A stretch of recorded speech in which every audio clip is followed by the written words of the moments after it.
Pokrovsk est tombé. La vérité éclate à la Maison-Blanche. Pokrovsk, autrefois simple point ferroviaire de l'Est ukrainien, est devenu en quelques mois le cœur d'un mythe politique. Une ville que Kiev jure de tenir, non pour des raisons stratégiques, mais symboliques. Selon Der Spiegel, un soldat de la 68e brigade ukrainienne l'a reconnu. Nous avons perdu le contrôle de Pokrovsk. Les Russes sont présents dans presque toutes les parties de la ville.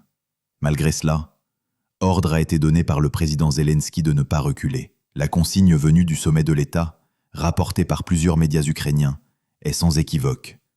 Tenir coûte que coûte.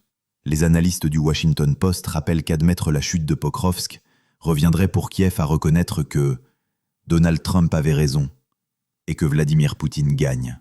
Derrière la ligne de front, cette dimension politique pèse plus lourd que les réalités militaires, car sur le terrain, la supériorité russe est écrasante. D'après les estimations reprises par ISW, Institute for the Study of War, les forces russes disposeraient d'un rapport de 8 contre 1 autour de la ville. Les bombardements se concentrent sur un périmètre réduit. Selon Reuters, près de la moitié des bombes d'idées russes frappent désormais Pokrovsk et ses abords. La route logistique menant à Mirnorod a été coupée. Détail confirmé par Deep State Map, un observatoire indépendant du front. Chaque jour, des unités ukrainiennes isolées se replient ou disparaissent sous le feu. Mais la communication officielle à Kiev reste figée. La situation est sous contrôle. En réalité, Pokrovsk s'effrite. Les images satellites publiées par BBC Monitoring montrent l'avancée régulière de colonnes russes au nord de la voie ferrée, tandis que des témoignages civils font état de drapeaux russes brièvement hissés dans plusieurs quartiers, avant d'être détruits par drones. L'armée ukrainienne, selon Le Monde, doit désormais consacrer 30% de son artillerie active à la défense d'une seule ville. Les pertes humaines sont massives. Plus de 500 désertions par jour, affirment les chiffres internes cités par Defense Express. Pourtant, Zelensky persiste. Dans son entourage, note Politico Europe, certains reconnaissent que l'objectif n'est plus militaire mais médiatique. Il s'agit de sauver la narration, prouver que l'Ukraine ne plie pas, même si elle saigne. Ainsi Pokrovsk devient le symbole d'une illusion entretenue à prix humain, une bataille prolongée pour retarder l'inévitable, mais aussi pour éviter que l'opinion occidentale ne bascule. Ce que Der Spiegel résume d'une phrase. Pokrovsk n'est plus une position. C'est un décor, car si la ville tombe, le récit officiel s'effondre avec elle. Et derrière les ruines, c'est toute la stratégie de communication ukrainienne qui se fissure. Les soldats le savent. Les analystes le constatent. À Pokrovsk, on ne défend plus un territoire. On défend un mensonge. Ce que Zelensky cache au front, Trump va le révéler à la Maison-Blanche. Restez avec nous. La suite est capitale. Si vous soutenez ce travail, likez, partagez et abonnez-vous pour ne plus manquer nos mises à jour.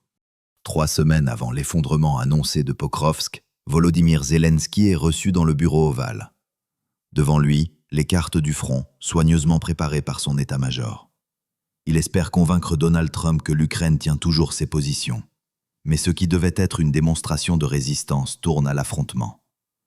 Selon le Financial Times, Trump écoute en silence pendant quelques minutes avant de perdre patience. Les cartes l'irritent, les chiffres de Zelensky l'exaspèrent. C'est du mensonge, aurait-il lancé, avant de balayer la table d'un geste violent. Les cartes volent, la réunion s'interrompt brutalement. Les témoins décrivent une scène d'une rare tension. Trump jurant, renversant les documents, accusant Zelensky de manipuler les faits pour maintenir l'aide américaine.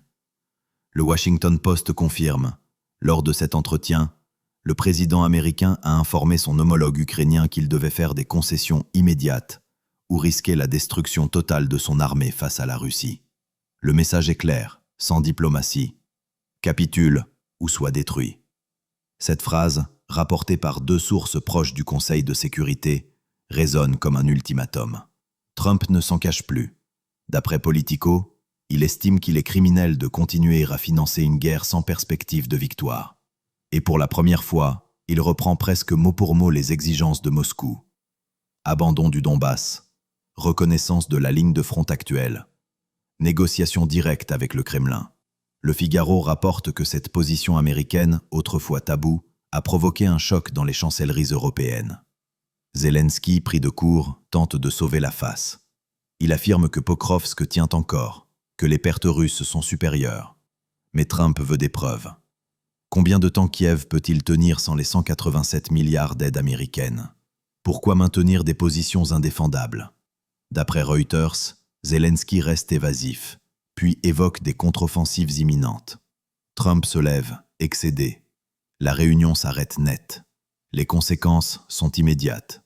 CNN International rapporte qu'à la sortie de la Maison-Blanche, les conseillers de Zelensky décrivent un climat glacial et un président visiblement brisé. Dans les couloirs de Washington, le message se répand.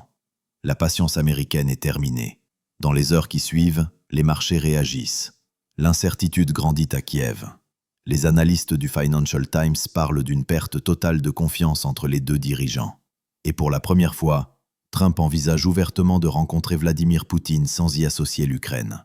Le rideau se lève alors sur une vérité que The Economist résume d'une formule lapidaire. L'Ukraine a cessé d'être un acteur, elle devient un enjeu. Dans cette salle de la Maison-Blanche, quand les cartes ont touché le sol, ce n'est pas seulement la réunion qui s'est terminée. C'est l'illusion d'un front unifié contre Moscou qui s'est effondré. Sur le terrain, le mensonge de Kiev s'effondre sous le fracas des obus. Pokrovsk n'est plus une ligne de front, c'est une nasse, un piège mortel où l'armée ukrainienne se consume. Deep State Map, plateforme de suivi des opérations, confirme que les forces russes ont pénétré profondément dans la ville. Le nord est tenu par des unités d'assaut du district de Donetsk, le sud par la 5e armée combinée russe. L'encerclement est quasi total. Selon ISW, l'Institut pour l'étude de la guerre basé à Washington, la route logistique vers Myrhorod a été coupée, privant les défenseurs de munitions et de vivres. Les observateurs du BBC Monitoring évoquent une bataille en vase clos, où chaque rue devient un piège à mort. Et malgré les preuves accumulées, Kiev ordonne de tenir. Le Kyiv indépendante cite un officier ukrainien. « Nous savons que c'est perdu, mais nous n'avons pas le droit de reculer. » Le bilan humain est effroyable. Defense Express parle de 576 désertions par jour, un chiffre confirmé par Le Monde qui évoque une fatigue nationale. À Kremenchuk, un conscrit a ouvert le feu sur 2 recruteurs. À Odessa, une foule a renversé un bus militaire. Les signes de désintégration s'accumulent. Selon Reuters, 100 000 jeunes hommes ont fui le pays en 2 mois et les brigades de réserve ne parviennent plus à se reformer. Mais l'ordre venu du sommet de Kiev ne change pas. Tenir jusqu'à la rencontre Trump-Poutine. Ukrainska Pravda affirme que cette consigne a été transmise directement par le bureau présidentiel à Syrski, le commandant en chef. Objectif, empêcher Poutine d'arriver au sommet avec une carte de victoire. Résultat, des milliers d'hommes sont sacrifiés pour un symbole. Dans les quartiers nord de Pokrovsk, les frappes aériennes russes ont rasé 3 blocs résidentiels. TASS affirme que les drones russes opèrent désormais sans résistance significative. Et dans la nuit du 8 novembre, selon CNN, un drapeau russe a brièvement été planté au cœur du district ferroviaire avant d'être détruit par une frappe de drone ukrainien. Le symbole est clair. La Russie occupe assez de terrain pour y planter son drapeau, ne serait-ce qu'1 heure. Pendant ce temps, l'Europe s'épuise. Der Spiegel parle d'un épuisement stratégique. L'Allemagne plonge en récession, la France accumule les déficits, le Royaume-Uni réduit ses dépenses militaires. La Hongrie, la Slovaquie et la République tchèque forment désormais un bloc ouvertement anti-ukrainien. Personne ne veut, ni ne peut, remplacer les 187 milliards de dollars américains suspendus par Washington. Moscou, lui, attend. Commerçant écrit que « le temps est devenu une arme russe ». Poutine sait que chaque semaine affaiblit un peu plus Kiev. Les désertions s'enchaînent, les pertes montent, la population s'essouffle. Selon RIA Novosti, la Russie recrute désormais 3 fois plus de soldats par mois que l'Ukraine. L'équilibre s'inverse inexorablement. Ce que The Economist appelle désormais l'équation Pokrovsk. Plus Kiev résiste, plus elle se détruit. Et dans ce calcul tragique, chaque minute de résistance devient une perte de plus. Pour rien.